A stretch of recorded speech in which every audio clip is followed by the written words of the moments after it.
Hey folks, Kilt-Man here. Kilt-Man at your services. How are you all? I hope you're all doing very, very well. Now, this is exciting stuff.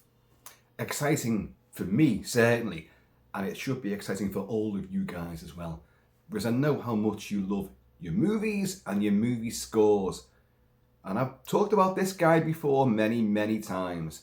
The Maestro Christopher Young, the composer for Hellbound, Hellraiser, The Dark Half, Flowers in the Attic, Invaders from Mars, Drag Me to Hell, the Monkey King movies, and so many, many more. He is the musical prince of the macabre. You know, no one else can quite conjure up the sinister, insidious, yet very sensual art of musical suspense. Christopher Young is your man for the job. Now, I have talked about him quite a lot and his music on the channel for years now. And I also did a video last year, back in 2023, to celebrate the fact that he was approached to do a score for a silent movie. Oh aye, a silent movie. A masterpiece of a silent movie. Nosferatu, I have you know. F.W. Murnau, Friedrich Wilhelm Murnau and Albert Grau came out with the bastardized version of Dracula, Bram Stoker's Dracula. Mrs. Stoker wasn't very happy about that, but the film became legendary. It still has all the timeless qualities of the ethereal, of the haunting, of the gothic, of the German expressionism, and lots of trick photography and crazy stuff. And Max Schreck as that guy there, Nosferatu, Count Graf Orlok, Dracula to you and me. And the film was magisterial, mesmerising, and it's in every horror critic's top 10 movies, it is. Now, Chris Young was approached to do a score for this silent movie. It's happened before. The great James Bernard, who was the alumnus of Hammer horror movies, then almost in-house film composer, took a stab at it, and it was fantastic. But it was also very akin to what he did for Dracula. And we all know James Bernard, I was going to say Bernard Herrmann there, but James Bernard Dracula score is dun dun dun, Dracula. And for Nosferatu, what he did there, it was Nosferatu. It was just you know.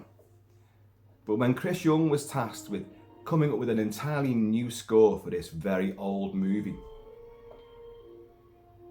he blew the roof off the cinema that was showing it, because he created a score which was gothic, grand, scary, exciting, slyly insidious, as is his wont. And he was present when the film was re-released last year, February 2023. He was there, full orchestra, film was showing, and what was his name? Frank Strobel was the conductor. Sorry, I had to refer to a little notage there. And the film, obviously, everyone loves the movie, but the new score that Chris had created just wowed everybody. Please, can we get this score released? Can we get the score released? Will we get the score released? Almost a year's, well, over a year's gone by now, and we still don't have the score. We have various suites and bits of music which are on YouTube, but we don't have the full score yet. But we will.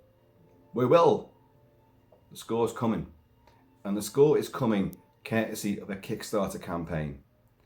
Now, I was approached. Little old Kilt-Man was approached by the production team behind getting this onto a lavish double CD, no less. And they said, can you do a little promo video? Like I was going to say no, just to be linked in some small way to that fabulous work of Christopher Young.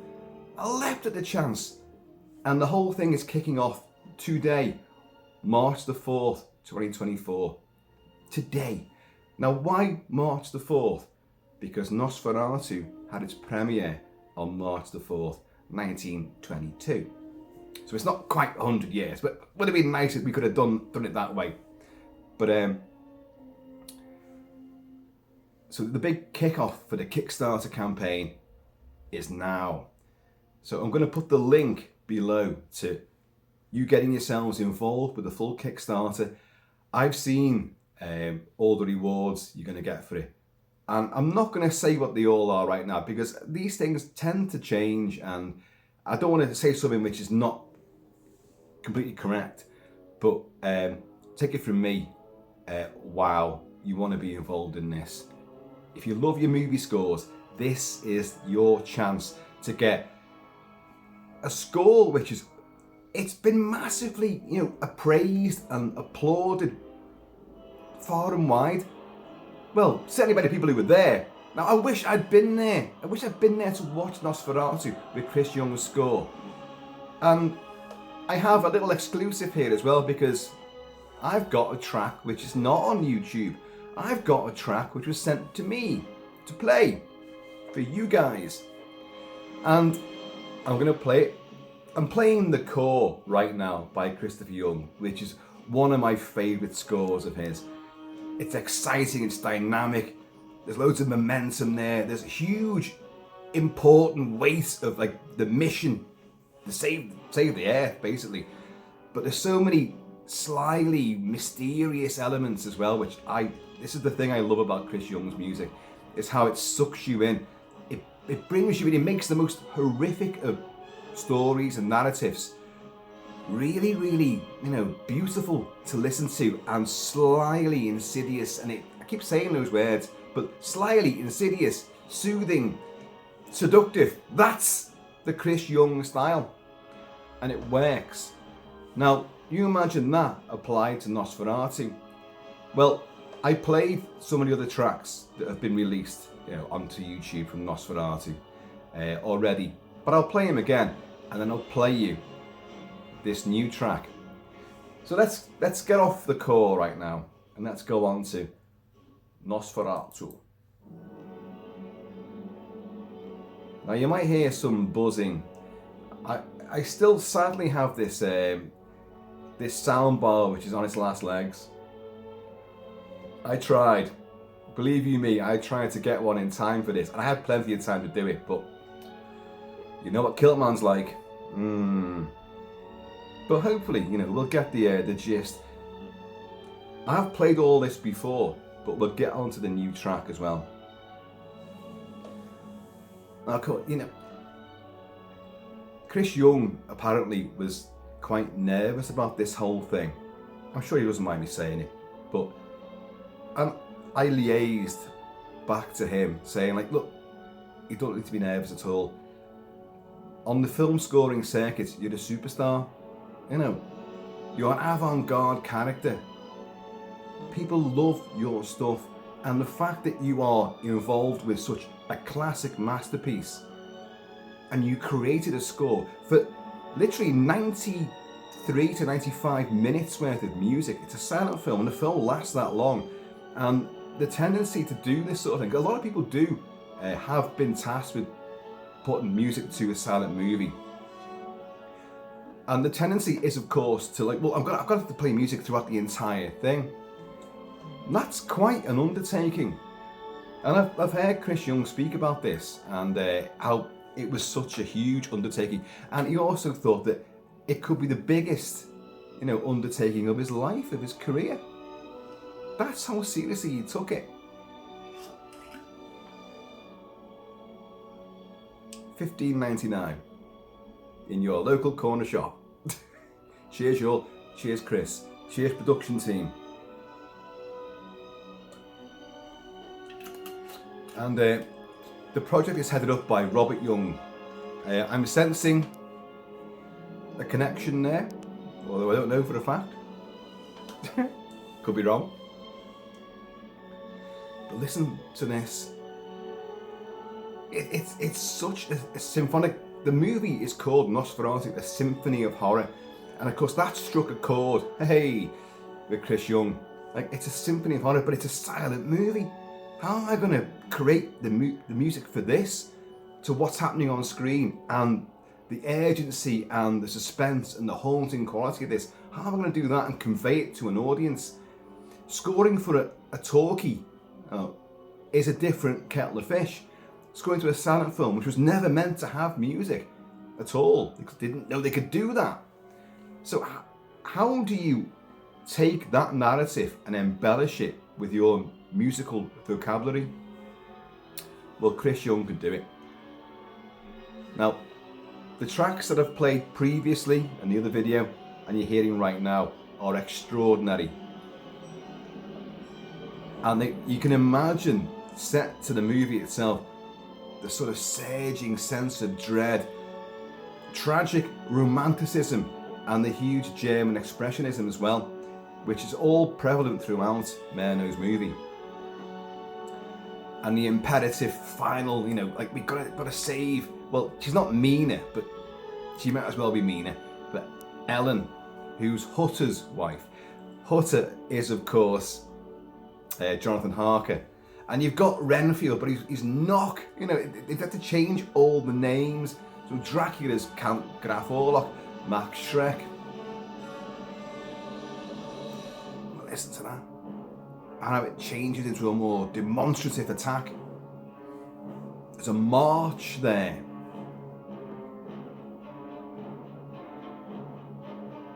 And you can imagine just how much the orchestra and the audience would have loved the live elements of this taking place in front of that big screen, with Max Schreck doing his shadowy things and all that, and creeping up and clutching hearts and coming out of the cargo hold of the Demeter, having slain almost everybody there.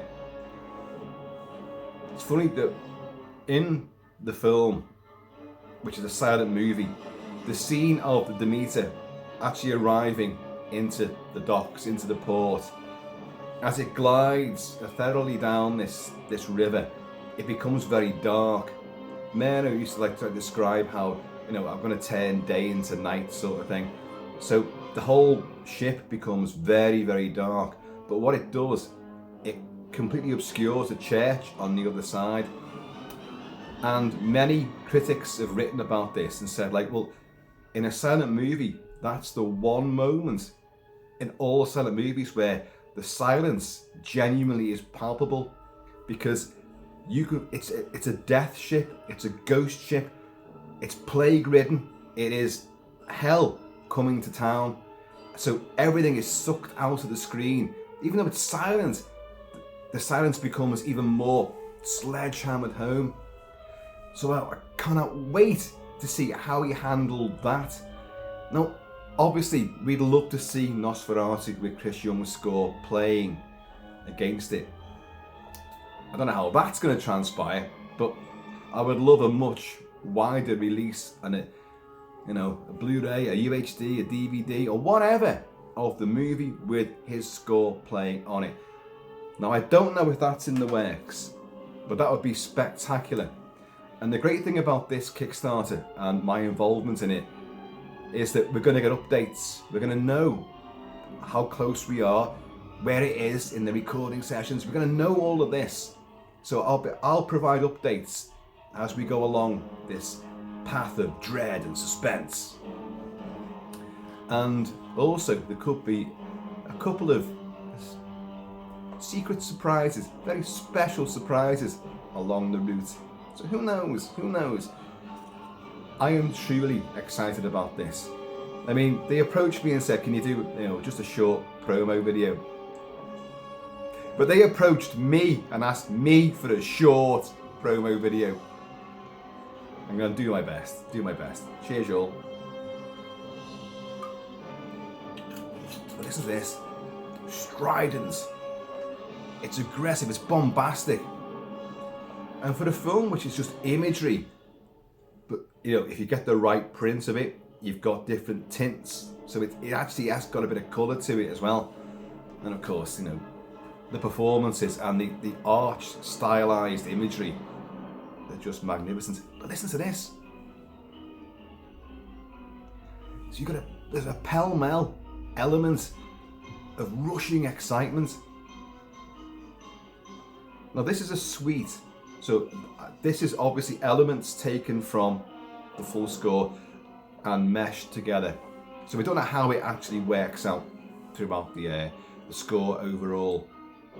But we also know that there is a piece in here which Chris Young was looking forward to doing, which he created for not orchestra and organ. He wanted to use the organ to give this epic, haunting grandeur of musical sort of like sonorous muscularity. But he went, no, I'm not using the orchestra and an organ. I'm going to use the organ and an orchestra. So there's going to be a piece within this entire score which is organ dominated, and I love the sound of that. But we have this exclusive track which I shall play for you. It starts off very quietly, but it then builds and builds, and it's from Act 1 of the movie. So this would be Hutter Harker arriving at, Orlok's castle Dracula, basically. And of course, Orlok greets him. He's got a hat on, and he's got a sleeping jacket on, what does he call it, a dressing gown. But he still looks freakish. Them eyebrows, that face, them teeth. And of course, he's the coachman beforehand. So you've got all this, and Hutter arriving there, full of mysterious landscapes, and of course the castle itself, and the weird architecture, and courtyards and cobbled pathways. So Chris Young has had to capture that and elevate it. And again, I was saying before about having to create a score for a silent movie which never had a score at all in mind. You can't detract from the film by being too much, because people are saying, that's not working. But that is not what the audience reaction was to Chris's score when he heard it playing with the movie. It took the roof off. Everyone was rapturous in their applause for it. So, which is why we've got to get this double CD out there to the masses. Okay, right.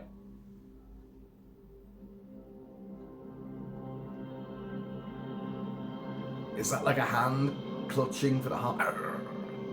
Or is it, the shaft of sunlight, and he goes, ugh! He's arched into disintegrating death. Here's the new track. And this is an excerpt from Act 1.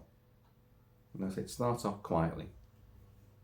You guys have not heard this before.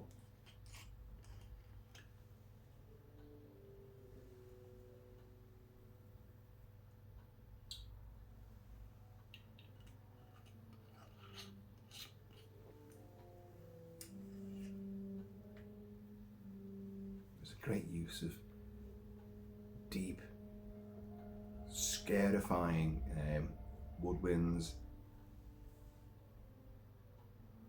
Again, there's a sly quality creeping in the shadows here.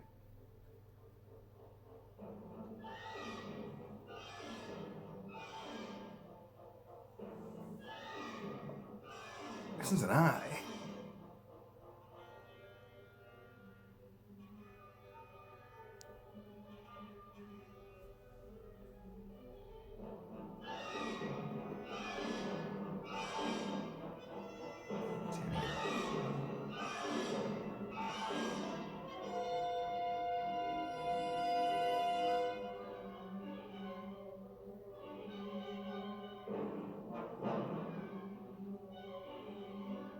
Chris has said about the orchestra that how they could dance around almost minimal sort of melodies and chords and notes, but skitter around that.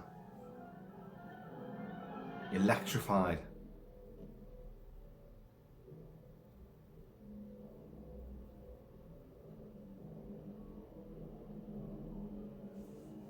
You're building. And you're trying to think, what scene is this then? It's from Act 1, so we're at Orlok's castle. And obviously, Hutter is beginning to go, hang on a minute, look at them nails on you. And of course the door opens and he stood there with them big claws. And without his, his bed hat on, and his baldy pate and pointy ears are revealed, and them freakish eyebrows. So you got these great flourishes, bursts of energy.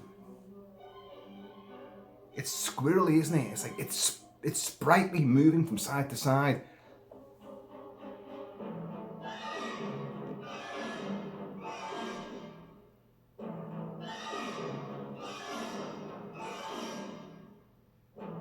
So, from what you heard before, and you're hearing this now, you know about the organ sort of emphasis later on. Well, wherever it appears in the full score, I don't know. There's a lot of variety going on here. There's a lot of energy. It's very operatic in many ways, because opera very often can be silent, and the orchestra gives you all the voice of what the story's about. I know there's a lot of singy bits as well, but listen to this. Little gentle elements.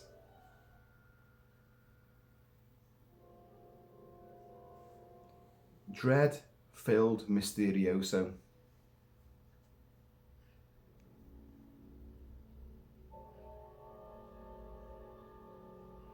And pensive suspense.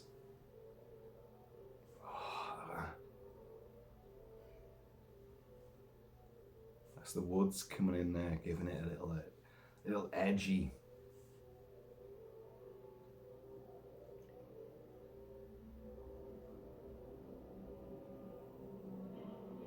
Ooh, it's building, isn't it?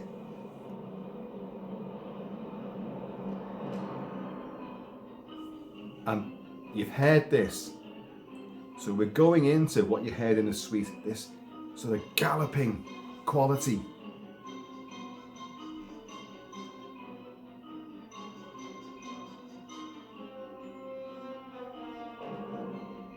The brass comes in.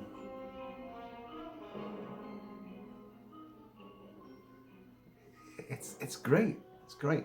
I've not played this too loud. Mainly because this soundbar it's not playing ball.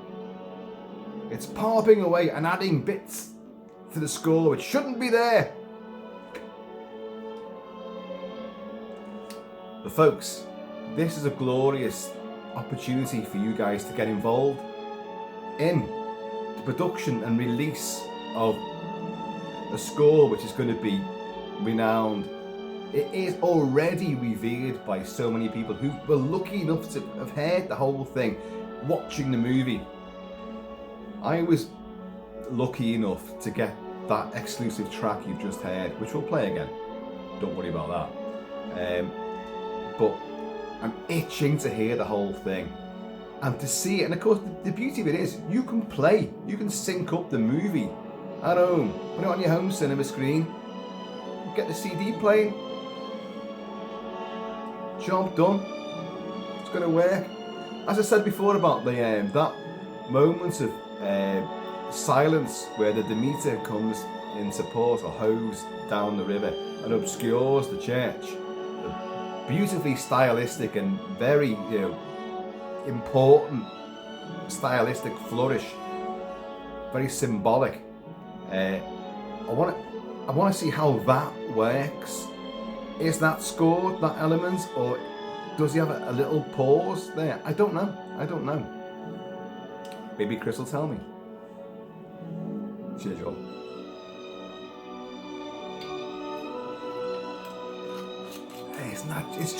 It's yearning.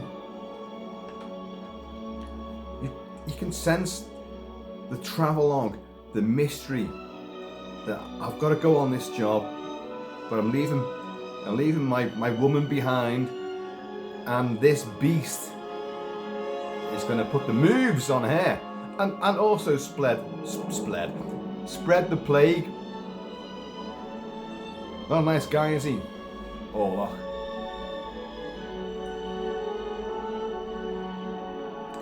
And that's the thing. Like, when I heard that Christopher Young was doing this like last year, that I thought, like, well, but he's got that sort of tragic romanticism, this sort of seductive quality. And I thought, well, how's that going to work with the repellent, rodent-faced bastard that is Graf Orlok? Because he's not attractive. He's not like Christopher Lee. He's not like Gary Oldman. He's not like Bela Lugosi. He's not. He can't, put the mesmerist there on someone and woo them from beyond the grave. Because he's a repellent, nasty, abhorrent, creature. But I long to see how this music works with the movie, and this Kickstarter is the only way you're going to get to do that. So please get involved. So put the link below. This is the big launch day, March the 4th. It is celebrating the premiere of Nosferatu. And I think you agree that the music's fabulous. From what you've heard so far, and you've now heard more than many other people have heard. And a husky has hurtled in. A hungry husky has hurtled in. Always got to put an appearance in. All you'll see is a little tail swishing around here, down there, somewhere like that. Not my tail. Listen to this. So much. There's a barrage of sound.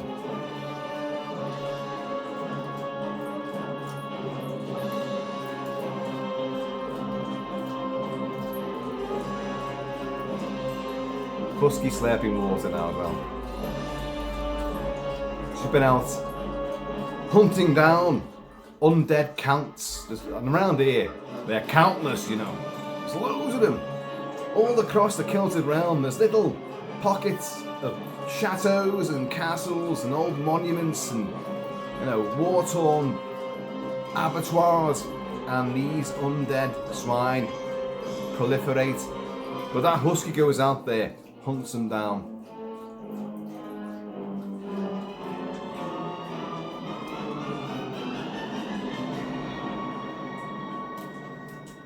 Glorious, isn't it? It's bigger, lots of little elements to it as well. He's using the full orchestra, and he's totally endorsing and encapsulating Nosferatu, a symphony of horror. How bizarre is that? A silent movie is called a symphony of horror, and yet clearly the way Murnau directed the movie, it's very, very, there's flourishes, there's peaks and troughs. Things do, follow an almost musical pattern. So in a way, it's kind of a gift to a composer, I suppose, but it's also such a huge undertaking. As Chris says, we're talking like 93 to 95 minutes of music, and I'm going to do that literally wall to wall, because again, it's different. In a talkie movie, you need to hear the dialogue, you need to hear the silences between the bits of musical scoring. So it's very important to have stops and gaps, and you score to that scene and you build up a certain other sequence. You may have an undercurrent of a theme running through, but how do you apply that to a film which is silent in the first place? How do you do that? Well, ask Chris Young, because he knows how to do it. Well, now you do, don't you, Chris? Cheers.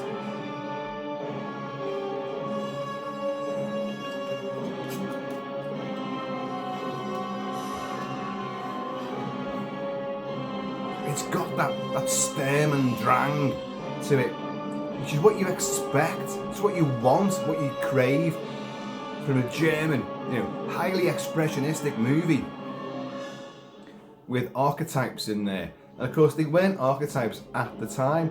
They were creating the vampire movie myth that we now know and love. The tropes began here. It's slightly different in the movie, of course, from what like a chaste woman, can destroy the vampire. So Ellen, who's played by Greta Schroeder. Now, she reads up on vampires and works out, because he's been plaguing her, literally plaguing her, and the town as well, and coming to her night after night, but she knows, I am a chaste woman. Maybe I can lure him in and sacrifice myself just long enough for the rays of the sun to take him down. So I can imagine just how downright tragic, exciting and horrible the scoring will be for that finale, when you've got like Hutter and Professor Bulver, who's the Abraham Van Helsing stand-in for this, how their reaction to this, and they arrive, obviously it's too late, everything's gone horribly awry, but at least Orlok's been destroyed. So you can hear the pell-mell rush of things. So it's going to be exciting to see how that actually works with what we see. You can hear the organ in the background there.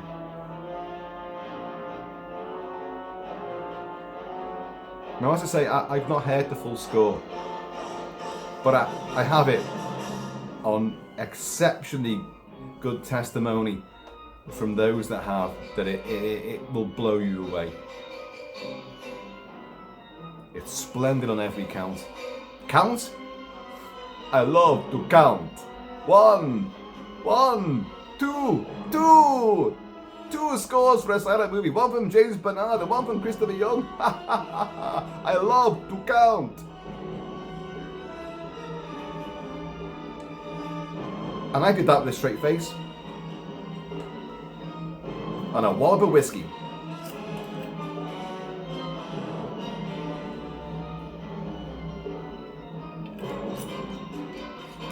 Listen to it then. You get all sorts of percussion going on there, and rattles and things, just to really add a sense of real desperate urgency.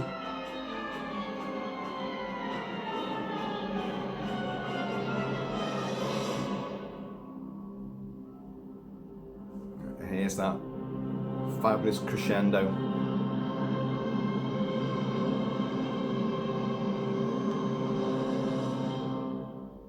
Isn't it glorious? Folks, Chris Young's score for Nosferatu, A Symphony of Horror, is an extraordinary event, and you need to get involved in this. Let's get this out there. A lavish 2 CD presentation to a masterpiece of horror, one of the most influential of genre movies ever made. Gotta get involved in this. That soundbar just popped again there. But please get involved. Let's get this out there. And the rewards, well, you'll see them. You'll see the rewards for what you're gonna get by getting involved in this. So make it so. Just get involved, get your name in the inlay card and the credits. Get yourself involved in this. And Nosferatu lives again with splendid musical muscularity. It's definitely putting meat on Graf Orlok's withered old bones, isn't it? He's never been more dynamic than with this score accompanying his nefarious exploits. Folks, I have been, or shall be Kilt-Man. Please, in the meantime, and this ever German expressionistic in-between time, please keep it Celtic, and I'm going to see you all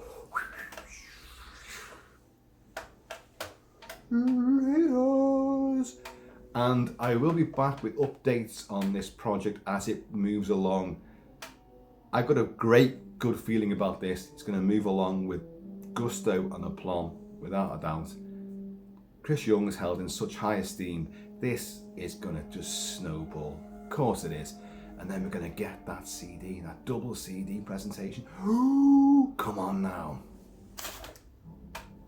Almost knocked my own notes over there in my excitement and exuberance.